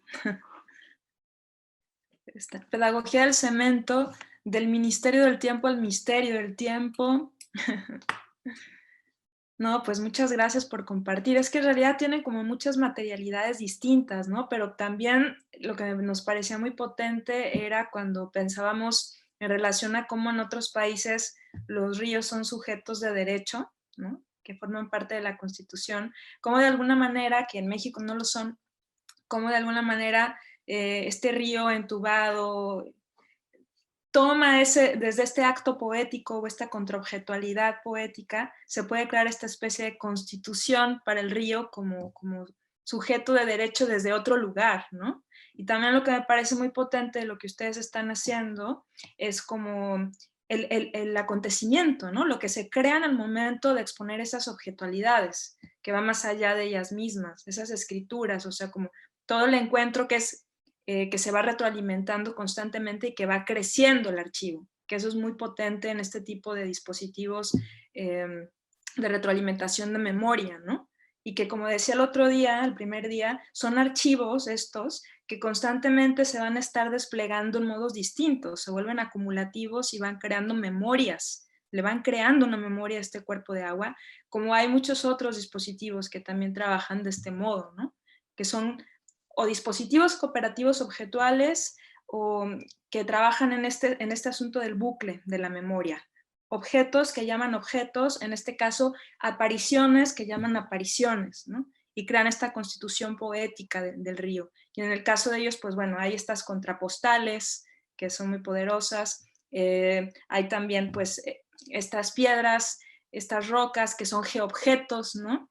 Los geobjetos son muy curiosos porque son objetualidades que llevan coordenadas implícitas y con las que puedes crear mapaduras alternas, ¿no? También contramapas. Aquí en el mundo de los contraobjetos todo va siempre nadando al revés y está siempre pugnando por aparecer desde ese ser, desde esos dorsos, ¿no? Y me acordé, Paulina, tú mencionaste, creo, algo de unas cartas también que le habían estado escribiendo no recuerdo a qué dijiste, y pensaba si eso podrían ser contraobjetos, en este sentido que nos planteábamos ayer, de cómo son estos pactos de no invasión y qué medialidades y lenguajes intermedios crear para documentar esos otros lenguajes, cómo hacerlos aparecer sin invadirlos, ¿no? Estas estrategias escriturales muchas veces son también, pienso, como una especie de contraobjetos que les dan ese lugar a estos cuerpos no humanos, ¿no? Sí, hay varias cositas que han estado ocurriendo. Ahora mismo, por ejemplo, pensaba en el proyecto de los chicos de Pachuca, me preguntaba qué habrá pulsado en ellos del río, en eso que ellos tienen también dentro de su, no sé, de ese compartir un territorio con estas entidades, qué del río habrá pulsado en ellos para ir a enviarle estas postales, para hacerse cargo de un homenaje al río, pensaba también, ¿no? Entonces, hay como varios lugares de contacto también, o de lugares desde donde nos evidenciamos frente a estas entidades, como, como te decía, a veces como con una cierta jerarquía, en vez de entenderla como desde un espacio como de comadrerío con la montaña y con el río, ¿no? Como desde un otro lugar, como mi hermana, como, no sé, como quieran, la quieran nombrar. Entonces también ahí estaba como que se instalaba un poco el ejercicio, un poco también un ejercicio muy decidor desde el lugar quizás que nombrabas desde el principio, en el primer día, que habla acerca como de este espacio del animismo, de la humanización, digamos, ¿no? Como desde solamente esa óptica, sin tener en cuenta esa real y sensible escucha a lo que pues esta entidad también hace y es parte, ¿no? Tampoco romantizarla. Entonces, creo que también un poco podría verse como dices, como contraobjeto, como en el instrumento, y que también siento que así como una carta del tarot también abre como todas esas lecturas, ¿no? De esa, primero que nada, relacionamiento que existe también, ¿no? Entre nuestro cuerpo y como las entidades con las que convivimos también. Es decidora de esta relación, y después yo creo que tiene que ver este espacio del cuidado, este espacio de la no invasión. Sí, así creo que hay muchos lugares desde donde se la podría tomar. Cierto, cierto, cierto. Pues Sí. sí, y además interesante es ver qué materialidades también nos pueden ayudar a crear esas mediaciones, ¿no? Yo creo que los contraobjetos también nacen ahí como estos seres vehiculantes que nos permiten como crear esas, o llámense de muchos modos, ¿no? Como decíamos, traducciones, interacciones, no invasiones. ¿Qué materialidades podemos crear para crear esa mediación, ¿no? En este caso ellos, bueno, nosotros han creado estas contrapostales, pero hay muchos tipos de materialidades que están ahí a la espera de replicar, de llenar estos huecos de la representación, ¿no? Como están contando ahora que en Bolivia, que de pronto, ¿dónde están esos lugares de memoria que no sean tan oficiales? ¿Qué otras materialidades podemos pensar para estas culturas de la memoria, ¿no? Para crear estas traducciones. Quisiera solamente, porque ahorita que mencionas esto, pensaba en las semillas y en una práctica que les hemos propuesto nosotras como testigas de este germinal. Entonces, bueno, la práctica es sembrar una semilla, ¿no? Y observarla, seguir la semilla, seguir como su crecimiento, pero cómo se sigue esa semilla, ¿no? O sea, cómo se empieza como a generar un pensamiento tentacular desde el observar el germinar de una semilla. Entonces pensaba si ese primer brote o ese ir llevando como un diario, como una especie de seguimiento de ese crecimiento, de ese nuevo mundo, por así decirlo, se vuelve también una especie de memoria, ¿no? Y no sé si de contraobjeto, porque en realidad, claro, cuando hay una materialidad, ¿no? O sea, está la tierra, está como el espacio donde se siembra, pero digamos, se crea, ¿no? Finalmente se crea, se materializa algo. Nada, igual y solo fue como balbuceo, pero pensaba en eso, en la semilla y en el brote de esas semillas, como espacio de memoria también. Sí, sí. Por supuesto, bueno, toda esta relación de la tierra, es que creo que ustedes no estaban el primer día, hablábamos justamente de esta metáfora de la tierra como manto telúrico, como si fuese la propia memoria en sí misma, ¿no? La tierra como memoria. Entonces, claro, en ese sentido, lo que germina también vegetal, pues tiene la potencia de ser memoria en sí misma, ¿no? Como, si quieres, contraobjeto, y que igual nos queda ya corto el nombre de contraobjeto y tenemos que inventar más nombres. Pero fíjense qué lindo, compartiendo más de este proceso del jardín botánico, había una noción que es bien poderosa, que salió ahí con los botánicos, que era etnobotánica afectiva, ¿no? Que era bellísimo, porque generalmente todos tienen colecciones muy grandes de herbarios y todos los herbarios pues eran súper científicos, ¿no? Nada más estaban descritos taxonómicamente, pero tú te preguntabas de dónde los sacaron, de quién eran, ¿no? Como que qué le pasó a la persona que arrancó esa planta. Y en un momento dado, entre miles de herbarios que están ahí desde el siglo XVII, de pronto emergió uno en donde había una planta que habían cortado simplemente porque era parte del árbol donde un filósofo, Ramón Llull, se sentaba a leer, ¿no? Entonces nos pareció que allí podía comenzar una posible etnobotánica afectiva, fuera de la ciencia y en donde ya se empezaran a crear como otros vínculos en esta suerte de herbarios, ¿no? Bueno, lo mencionaba por este asunto de cómo crear contraobjetos con plantas desde otro lugar totalmente, pero yo sí creo que ese banco de almácigos tiene esa potencia contraobjetual también, de algún modo, ¿no? Como memoria de este mismo proceso que estamos viviendo como semillero, ¿no? O sea, y bueno, les voy a compartir la última forma, porque hay muchas más, pero creo que esta es interesante. Yo no sé cómo es esto en Bolivia, no tengo ni idea, pero hay todo este aspecto que es el que más conozco yo de los contraobjetos, que tiene que ver con la turistificación de los lugares, ¿no?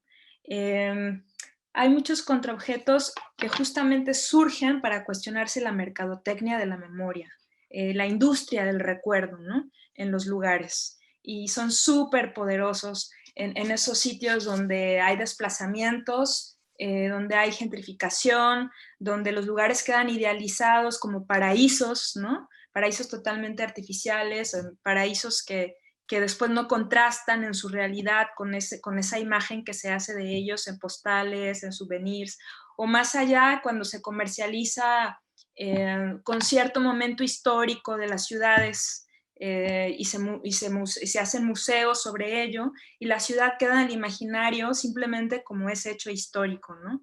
Entonces, hay toda una serie de contraobjetos que saltan y crean contrapostales y contramapas, ¿no?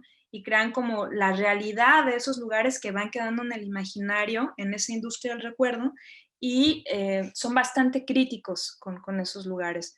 Nosotros hemos trabajado mucho con ese tipo de objetualidad que tiene que ver con la turistificación, y justo ahora estamos a punto de abrir un laboratorio sobre turismo y ciudad a partir de los objetos en diferentes lugares, ¿no? Y les quería compartir solamente una de las prácticas. Es que tengo dos que son muy bonitas ambas y no sé cuál compartirles, tengo ese problema. Lo pongo a consenso. A ver, tenemos una carpintería con 70 años de antigüedad en una zona altamente gentrificada y que creó sus contraobjetos. O tenemos la contraobjetualidad del muro de Berlín, de toda la cuestión de la objetualidad del socialismo, como la carpintería. ¿Quién quiere la carpintería? ¿Prefieren la carpintería? Las dos. Va, Los dos. voy a ser breve, a ver si consigo. Es interesante porque son muy distintas y al mismo tiempo revelan como muchas maneras de... Lo que me interesa de la de Berlín es este asunto del acontecimiento, de estas memorias que se van como... lo que sucede con Berlín, ¿no? Al caer el muro, es que toda esta materialidad del socialismo, de la República Democrática Alemana, pues se exotizó totalmente, ¿no? Y entonces las museografías de la memoria sobre este país extinto que fue este lado de Alemania, la Alemania socialista, pues lo han exotizado y solamente cuentan una versión de la historia. No cuentan, realmente ven al socialismo como una dictadura de esa época y no cuentan realmente qué fue para las personas que forjaron su identidad en ese sistema político, cómo fue perder de un día para otro todas esas raíces que tenían, cómo fue tener que ser absorbidos o colonizados por el capitalismo de un día para otro, perder sus trabajos, perder todo lo que tenían y todo este sistema material con el que vivían, ¿no? Del socialismo.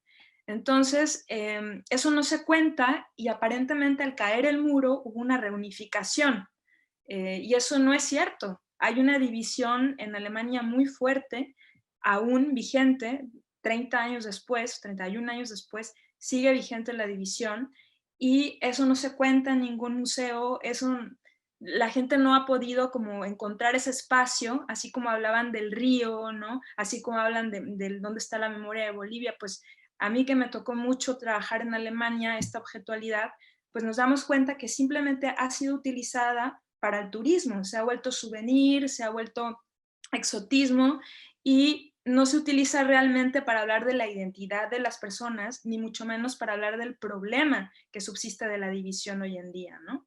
Entonces nuestro trabajo ahí durante 3 meses con una cuarta detective alemana, porque nosotros no hablamos alemán, ¿no? Fue justamente reunir, creamos este gran contraobjeto que están viendo en el centro, este gran contraobjeto. Esta es otra manera de los contraobjetos, ¿no? Cuando se reúnen varios que son, que muestran memorias en conflicto y hacen una sinergia.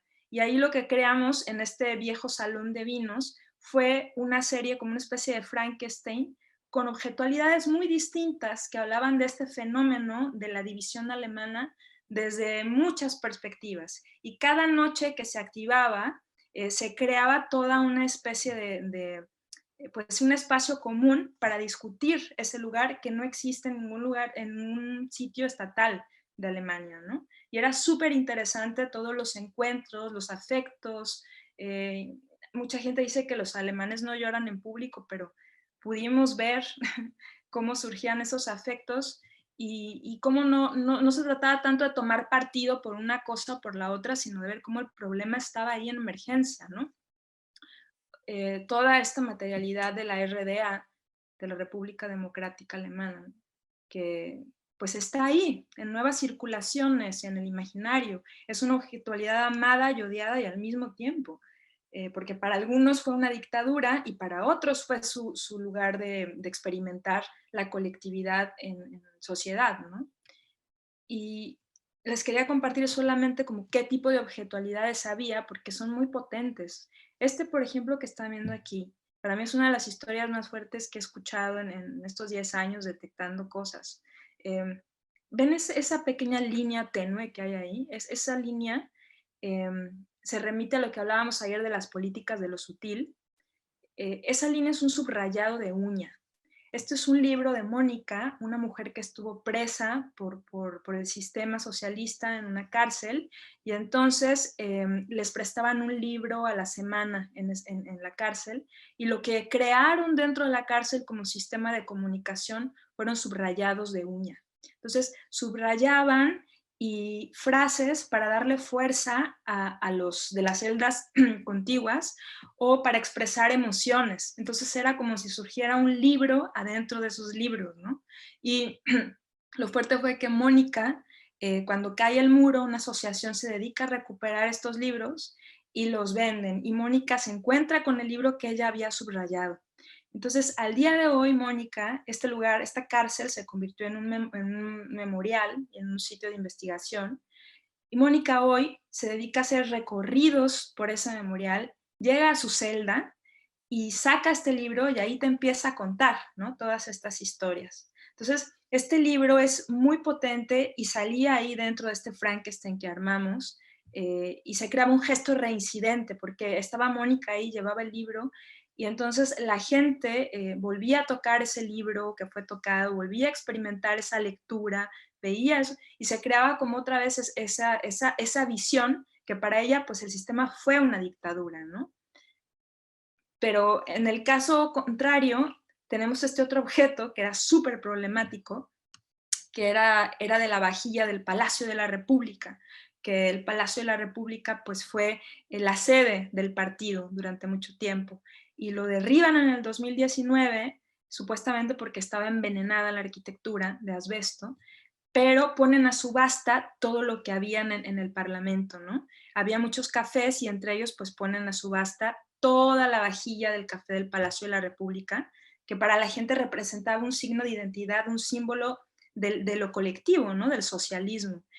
Y un ingeniero compra toda esta vajilla y el día lo conocimos y nos dejó toda la vajilla para el Frankenstein. Entonces era un espacio, era súper problemática esta vajilla, ¿no? No les podías dar de tomar café a Mónica, por ejemplo, en esta vajilla, con este símbolo. Imagínate, la que había estado presa por el sistema, ¿no? Y en cambio para otra gente representaba todo lo contrario, ¿no? Entonces se abría ahí como una especie de encuentro de memorias a partir de los objetos que era muy poderoso.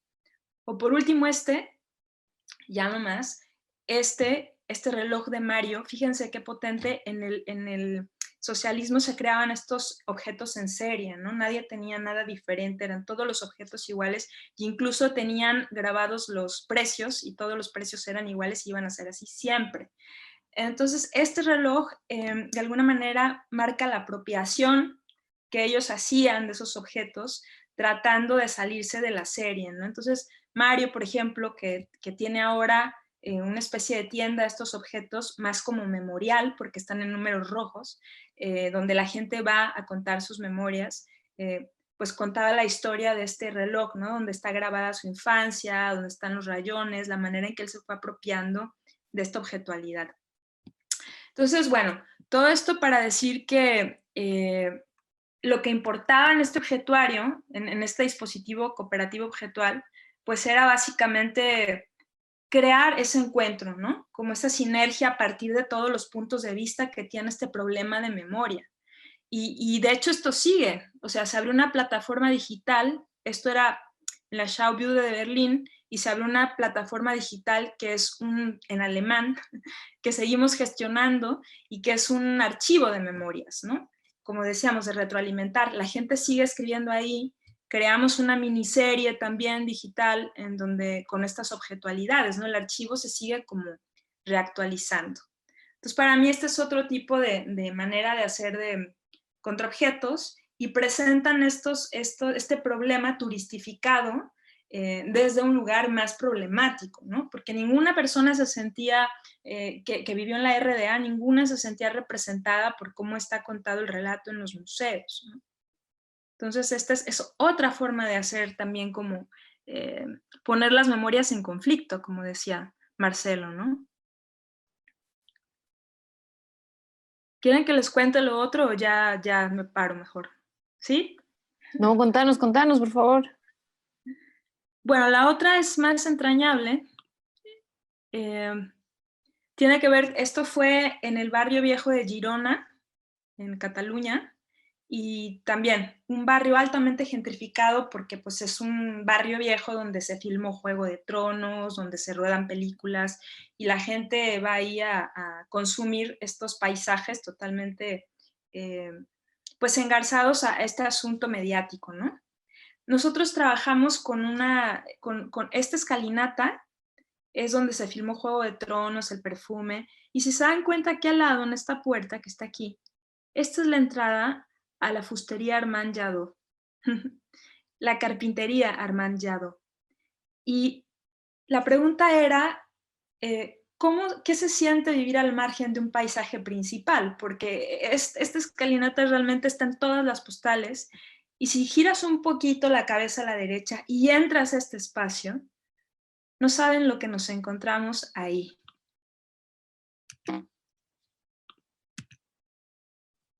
Esta es la carpintería Armand Jadot. Recibimos 3 meses con los carpinteros, con el carpintero. Tiene 70 años de antigüedad. Ahí en 70 años no se ha tirado un solo objeto, no se tiró un solo objeto en 70 años. Fueron 4 generaciones de carpinteros. Y además el edificio era un antiguo teatro del siglo XIX. Entonces todavía quedaban restos del escenario. Nosotros, bueno, ahí pusimos unas graditas y lo que hacíamos era con el propio carpintero, que era un homenaje a su linaje, que era un homenaje, activar como toda la carpintería por segmentos, por partes, con memorias materiales distintas, porque la carpintería era un archivo en potencia de toda la ciudad, porque ellos habían construido media Girona. Y a ver si van saliendo objetualidades. Bueno, por ejemplo, entre miles de cosas, habían descerrado muchas puertas porque eran cerradores, ¿no? No sé si en Bolivia se dice así, pero son los que montan y desmontan las cerraduras. Y tenían 70 años de historia en llaves de la ciudad, que no habían tirado, ¿no? Entonces, al colocarlas, se armaba como este mapa, este contramapa, y a partir de la llave también podías como ver la anchura de las puertas, el cambio del modelo de puerta, los barrios, lugares, llaves de puertas que ya no existen, de lugares que ya no existen. Bueno, con esto creamos un primer mapa de la ciudad en miniatura, y a ver si llego a... Lo más potente del caso fue, y el verdadero contraobjeto aquí, aparte de la carpintería en sí misma, que bueno, era el último carpintero del barrio viejo, o sea, resistiendo ya la gentrificación de la ciudad, fueron las facturas del carpintero, porque una factura de un carpintero no es cualquier factura, es como una partitura de acciones en donde tú puedes como reconstruir a partir de lo que dice en la factura los espacios desaparecidos, los espacios en los que trabajó.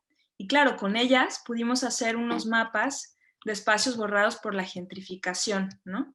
Imagínense, 70 años de facturas, y fue súper potente porque pues la gente llegaba, él es Armand Jadot, el carpintero, llegaba y con este mapa que se armaba a partir de los gestos de los carpinteros, empezaban a recordar ese otro mapa de la ciudad que los había estado orillando a salirse del propio centro donde había vivido la gente. Y al mismo tiempo, pues bueno, aparte de ese contramapa, se mostraba, aquí están los restos del escenario, se mostraba la historia de ese edificio que también buscando en el archivo histórico, buscando, no aparecía en ningún lugar, ¿no? Entonces mucha gente que era de ahí, de la ciudad, nunca había entrado a esta carpintería y nunca había visto estos restos del teatro del siglo XIX, ¿no? Y cada objeto pues era una memoria en potencia, las cajas de herramientas que tienen este asunto intransferible, ¿no? Que no las podía tocar más que el propio dueño. Entonces trabajamos de muchas maneras, hicimos micropaisajes documentales. Esta es una cajita de luz muy pequeña con autómatas que recreaban una escena de los bisabuelos de Armand y se la regalamos, ¿no? Y bueno, ahí está Armand, participaba, estaba dentro y fue un homenaje muy bonito porque justamente después la carpintería cerró y hubo toda una pugna porque la compró una cadena de alimentos, una cadena de restaurantes, iban a hacer un restaurante para 600 personas, claro, dentro de ese barrio súper gentrificado, y el pueblo se opuso y ahorita está en suspenso, ¿no? Y bueno, sacamos nos dio carta blanca para ayudarle a ordenar todo el archivo de la carpintería, entonces no saben todo lo que salió de ella, y empezamos a ordenarlo y se lo dejamos ordenado, Y bueno, yo era la primera mujer ahí que entraba a encender máquinas porque un oficio súper masculino. Y bueno, ahí está. Pero digamos que el asunto del contraobjeto se dio desde muchos lugares, ¿no? Desde muchos lugares posibles. Desde estos mapas alternos que se crearon a partir de facturas y llaves, hasta volver a hacer teatro esa carpintería que lo había sido en su momento, ¿no? Y que se actualizaba y cobraba como su memoria. Una vez más en el presente volvía toda esa edificación. Y también en sí mismo como contraobjeto el espacio en ese lugar gentrificado, ¿no? En donde todo se desecha rápidamente y nosotros vimos aparecer y desaparecer lugares en el mínimo de tiempo, ¿no? Por este asunto de la turistificación. Y fue muy bonito poderle hacer este homenaje antes de que cerrara la carpintería, ¿no? Finalmente, ya para acabar todo este choro de contraobjetos, solamente quiero decirles la pregunta de qué pasa, cómo nos implicamos con todo este conocimiento que producimos, ¿no? ¿Qué pasa con todo este conocimiento? ¿De qué manera nos comprometemos con el archivo? O sea, ¿de qué manera realmente esto no muere en el acontecimiento? ¿Cómo se le puede dar otras continuidades, otras intensificaciones, ¿no? Yo escribí un libro que se llama Detectives de Objetos, publicado por La Uña Rota, acá en España, en donde de alguna manera me hago cargo de los casos que hemos resuelto porque se genera mucho conocimiento y es también un homenaje como a estas personas que han estado participando con nosotros y a quienes les hacemos estos homenajes poéticos, ¿no? Y con quienes seguimos en contacto si es que están en vida, porque hay gente que ya ha fallecido. Pero la pregunta es esa, ¿de qué manera nos hacemos cargo de estos conocimientos, de estos saberes? ¿Qué otros soportes pueden tomar, ¿no? Que tengan otras continuidades, salirnos de estas temporalidades como rígidas, reguladas por las temporadas teatrales, reguladas por los modos de producción, y buscar que la memoria germine realmente de otras maneras, ¿no? Que se desinstitucionalice, como mencionaba Dani, creo que era. Y bueno, hasta ahí. ¿Alguien quiere comentar algo antes de que nos tengamos que ir? Yo. Sí, claro. Nada, que en toda esta charla y bueno, del devenir, de lo que hemos ido leyendo y todo, me vino justo ahora un recuerdo, me voy pensando en esta cosa de la institucionalización o no institucionalización y qué memorias son las que circulan, que para mí es diferente historia y memoria igual, pero bueno. Me vino un recuerdo ahora que yo debía tener 5 años de una fiesta de un pueblo que se llama Concoliquiliqui, donde era el solsticio de invierno y los monolitos, que aquí son como unas piedras sagradas que tienen forma humana, estaban enterrados. Y el ritual era desenterrarlos y sacarlos para la fiesta. Y cuando la fiesta terminaba, el ritual es enterrarlos otra vez. ¿No? Y me acuerdo, o sea, me vino el recuerdo muy claro y junto con una conversación que tuve hace poco con una persona de otro pueblo en la que se hacía el mismo ritual, pero que ahora con todos los procesos políticos del país, los monolitos están afuera, ¿no? Ya no se desentierran ni se entierra, sino que están expuestos. Y lo que él me decía es, paradójicamente, en los tiempos en los que se hacían estos rituales, la memoria estaba mucho más vívida.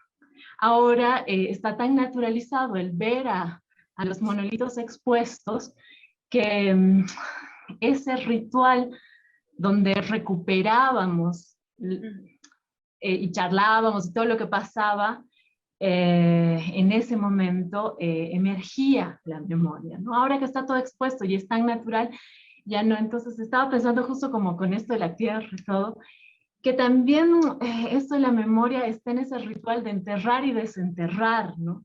En ese proceso de enterrar y desenterrar, no tanto en el objeto como tal, y también en el objeto, pero en ese ritual. Eso me vino ahora y quería compartirlo con ustedes. No, maravilloso. Sí, sí, totalmente de acuerdo. O sea, yo creo que acá en los laboratorios pues hay como figuras muy distintas cuando es un objetuario fijo, cuando se queda fijo como exposición, cuando se queda fijo como instalación, o se vuelve algo vivo, o se vuelve realmente algo cooperativo, ¿no? Como se vuelve acontecimiento. Si no esta parte de acontecimiento, siempre corre el riesgo de que se quede otra vez como en esa representación fija, ¿no? Si realmente lo que estamos buscando es que se active la memoria, y ahí pues este asunto del de enterrar y desenterrar, ese ciclo continuo del que hablábamos el primer día, ¿no? Me parece que ahí es donde está el movimiento de la memoria, y ahí está justamente la diferencia con la historia que tú mencionas. La historia es algo fijo que intenta como objetivar y dar este asunto veritable científico, según qué historia, no toda, pero más bien estamos en un lugar antropológico, o aquí menciona Paulina, labor etnográfica intuitiva. Exacto. O sea, yo creo que el animal vivo de la memoria está justamente en ese movimiento, ¿no? Y nos dicen que no tenemos, ay, qué bueno, yo estoy corriendo, como, y casi me falta el aire, porque no voy a acabar. Pero sí, eso es lo más importante. Ese es plasticidad, ¿no? Esta plasticidad, esta facultad plástica de la actualización de lo ausente. Sin esta plasticidad pierde totalmente su sentido de ser. Entonces, ¿qué objetualidades o qué materialidades nos ayudan a que esa plasticidad se mantenga, ¿no? Y que no se quede en ese museo? Sí, la memoria está viva, totalmente, dice Ivy, es un animal vivo, ¿no? Y voy a poner aquí una, igual para acabar, entre miles de cosas que tenía que ya no alcancé a compartir. Hay esta cita del querido Marcelo, que me parece lindísima. Igual, y también otra de esta querida Nelly. Ay, Dios, ¿dónde está? Aquí.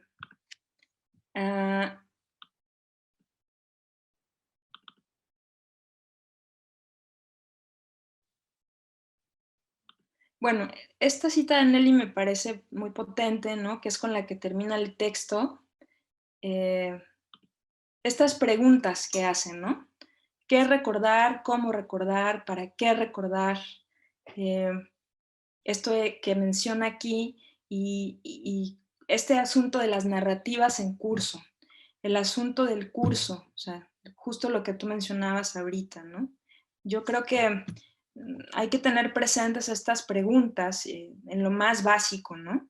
¿Qué recordar? Totalidad o fragmentos, monumento épico o ruinas alegóricas, construcciones ideológicas o quiebres utópicos. ¿Cómo recordar? Recurriendo a qué motivos conceptuales, a qué figuras expresivas, para tramar cuáles relaciones entre descomposición y recomposición de sentido. ¿Y para qué recordar? Esa es una gran pregunta. ¿Para qué recordar? ¿Para ingresar la memoria del pasado a las rutinas de comprensión oficiales? ¿O al contrario, para abrir huecos, perforaciones que rompan los calces normalizadores del presente, ¿no? Entonces, yo creo que les invito a que nos quedemos con esta masticación de palabras que cuando enuncio siento que las digo yo y me siento súper poderosa. Y hay que quedarnos con esa pregunta de ¿para qué recordar también? ¿Y cuál es el derecho al olvido dentro de todo esto, ¿no?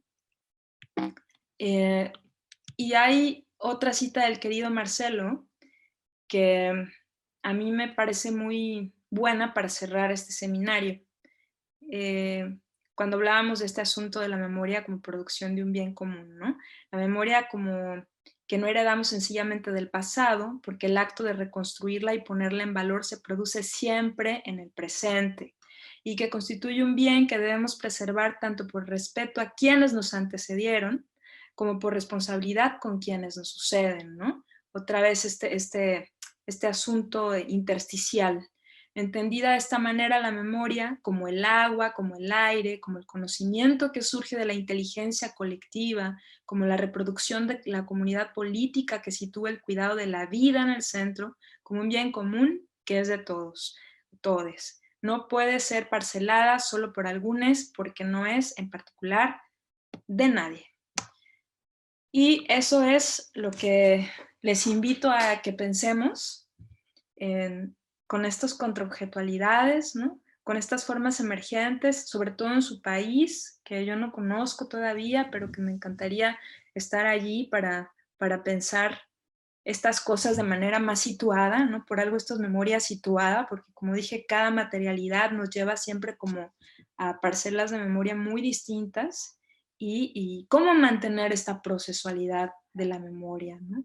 Cómo mantener esta procesualidad del objeto hacia el documento todo el tiempo, ¿no? Que el documento, dice Nelly Richard, que hay que intentar que la memoria no se estratifique en monumentos y documentos, pero si esto se llama teatro de objetos documentales, entonces, ¿de qué tipo de documento estamos hablando, no? ¿Cómo mantener ese documento vivo, como esa memoria viva? ¿Cómo hay esa performatividad, ¿no? ¿Cómo darla? ¿Cómo estar ahí en ella? Y con esto me gustaría, si alguien quiere decir algo o decir alguna palabra o pregunta, reflexión, lo que sea, ahora o nunca.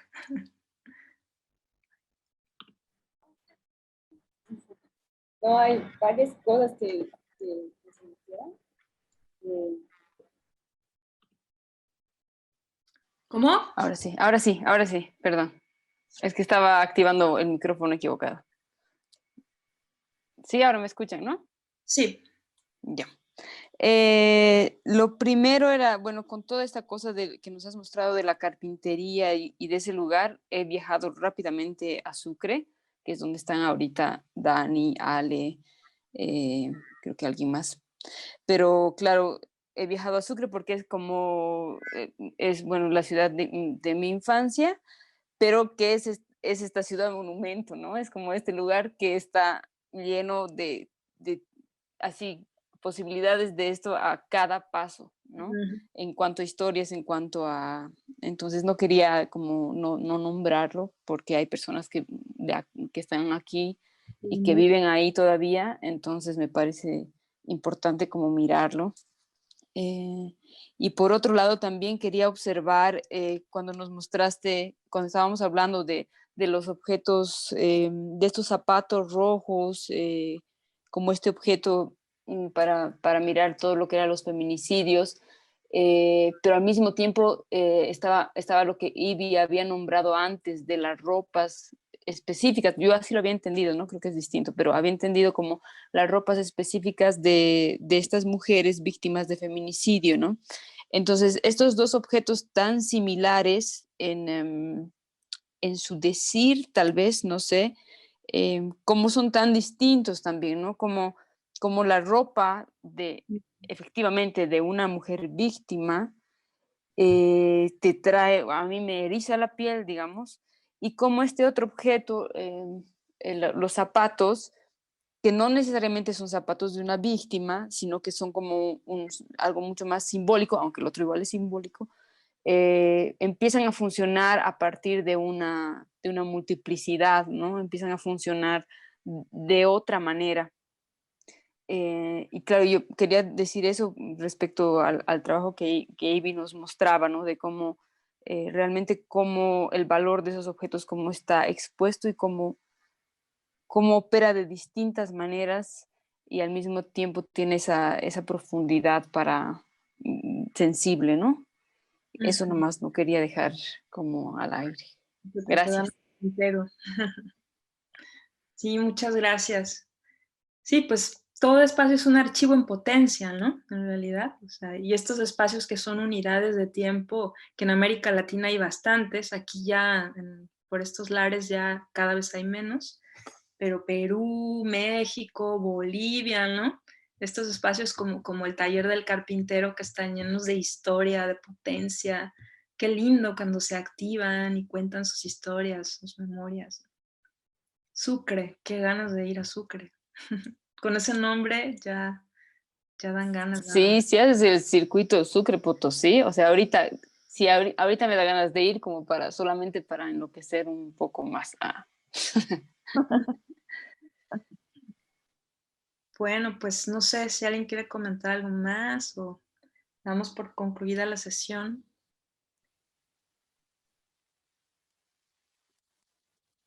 Bueno, pues échense un clavado en los materiales que les dejé. Hay bastante cosa que ya no comentamos. Yo estoy ahí en redes, pues si me quieren seguir, en Instagram, porque ya Facebook no puedo, pero en Instagram, y voy colgando cositas, textos, chismes objetográficos que van apareciendo por ahí. Y nada, esto es apenas como un pequeño acercamiento porque el tiempo es muy breve, pero igual se agradece bastante, ¿no? Como poder compartir y desde interpaisar, ¿no? Como crear estas geografías así semilleras. Y les agradezco mucho la invitación y pues espero que se queden ahí pequeñas semillitas para pensar y desterritorializar esto que llamamos memoria, ¿no? Súper. Muchísimas gracias, Shadai. Muchas Gracias. gracias. Sí, buenísimo. Bueno, sí, nosotros nos quedamos con mucho material para trabajar. Nosotros les estaremos escribiendo un mail para pues ir viendo cómo vamos a comenzar la siguiente semana. Empezamos el próximo martes a las 5. Empiezan las sesiones del semillero en este tiempo. Y ya te iremos contando también cómo va avanzando, Shadai. Muchas gracias por tu presencia y por tu... Cuéntame. Bueno, pues nada, un abrazo grande, así, en esta aula virtual. Hasta luego. Gracias. Gracias, Shadai. Qué bonito verte. Gracias. Adiós. Nos vemos.